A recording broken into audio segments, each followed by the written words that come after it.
I heard one negative feedback that is ఎందుకు only prominent pastors ని పిలిచారు. There were many other pastors, you know, who are working in villages and places like Orissa, wherever there is persecution, there are pastors in such places too. Why is oneness not inviting those pastors? ఆ thought నాకు రాలేదు, నేను చేయలేదు. ఆ thought నీకు వచ్చినప్పుడు నువ్వెందుకు చేయకూడదు ఇన్ ద ఫస్ట్ ప్లేస్?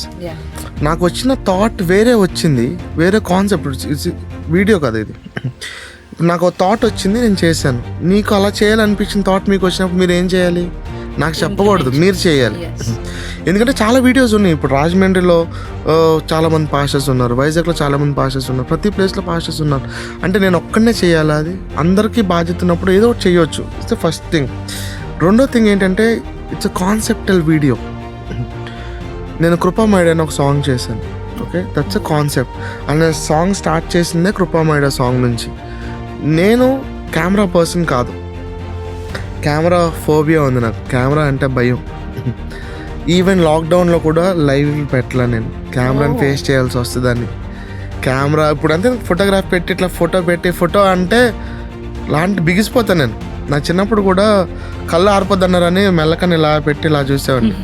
ఎందుకు కళ్ళు ఆర్పకూడదని. కెమెరా పర్సన్ కాదు నేను అసలు. బట్ మా డాడీ ఎప్పుడైతే డాక్టర్స్ చెప్పారో, మా డాడీ క్యాన్సర్ వచ్చి 15 daysలో చనిపోతారని చెప్పినప్పుడు చాలా అదొక different zone, mixed feelings. Support చేయటానికి అక్క అన్న పక్కన లేరు. అంటే అమెరికా నుంచి వాళ్ళు ఎంత సపోర్ట్ చేసినా సరే, నేను లో అయినప్పుడు మా అన్నని పట్టుకోవటానికి అంటే ఫిజికల్ టచ్ లేదు. వాళ్ళిద్దరు యూఎస్లో ఉండిపోయారు. మా డాడీకి ఏమో క్యాన్సర్ 15 daysలో చనిపోతారని చెప్తున్నారు. అలాంటి టైంలో నుంచి మా డాడీ సర్వైవ్ అయిన తర్వాత మా మమ్మీ ఫోన్ చేసి థ్యాంక్స్ గివింగ్ ప్రేయర్ పెట్టుకుందాం 1 year అయింది అంటే, నేను పడ్డా దానికి థ్యాంక్స్ గివింగ్ ప్రేయర్ చాలా చిన్నగా అనిపించింది నాకు. అంటే ఒక 2-3 hours ప్రేయర్ అయిపోద్ది. తర్వాత అది రిమెంబరబుల్గా ఏదన్నా చేయాలి అన్న ఒక థాట్ అప్పుడు స్టార్ట్ అయింది. ఎందుకు ఈ స్టోరీ అంతా చెప్పాను అంటే, మీరు అడిగిన క్వశ్చన్కి ఇక్కడ కనెక్షన్ ఉంది. అది నేను మా డాడీ కోసం థ్యాంక్స్ గివింగ్గా సాంగ్ చేద్దాం అనుకున్నాను, మా డాడీ టెస్ట్ మనీ పెట్టి. ఆ రోజు నైట్ నేను పడుకున్నప్పుడు నాకు ప్రాంప్టింగ్ లాగా అనిపించింది, మీ డాడీ ఒక్కలేనా సర్వైవ్ అయ్యింది, మీ డాడీ ఒక్కలేనా చావబతుకుల నుంచి బయటకు వచ్చింది, అలా చాలామంది సేవకులు ఉన్నారు కదా, వాళ్ళందరి తరపున కూడా నువ్వు ఎందుకు థ్యాంక్స్ గివింగ్ చేయకూడదు అని నేను మా డాడీ కోసం చేసుకున్న సాంగ్లో అందరినీ ఎలా పెడతాను? దట్స్ పర్సనల్ టు మీ కదా. బట్ దేవుడు టెస్ట్ చేశాడేమో నన్ను. దాంట్లో చాలామంది టెస్ట్ మనీస్ తీసుకొని పెట్టాను. ఆ సాంగ్ అందరు చూసారా? మీరు చూసారా?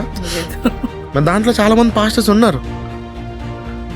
ఎవరెవరైతే అందరు పాస్టర్స్ని పెట్టమని చెప్తారో పెట్టి చేస్తే ఆడే చూడ్డు. ఫస్ట్ వాడు కూడా ఎవరిని చూడాలని ఇష్టపడతాడు? నోన్ ఫేస్నే చూడటానికి ఇష్టపడతాడు. ఎవరెవరినో తీసుకొచ్చి నేను ఒక వీడియో చేస్తాను అంటే నువ్వే చూడవు. ఫస్ట్ నీకే తెలిసిన ఫేస్ కావాలి. కానీ వన్నెస్ అన్నది మంచి సేవ చేస్తున్న వాళ్ళు మాత్రమే చేసేదని చెప్పట్లేదు. We're not defining pastors here. అంటే పెద్ద సేవకులు, మంచి సేవకులు అన్నీ డిఫైన్ చేసేది కాదు. ఇట్స్ కాన్సెప్ట్ ఆఫ్ వీడియోని వీడియోలాగా చూడటం నేర్చుకోవాలి.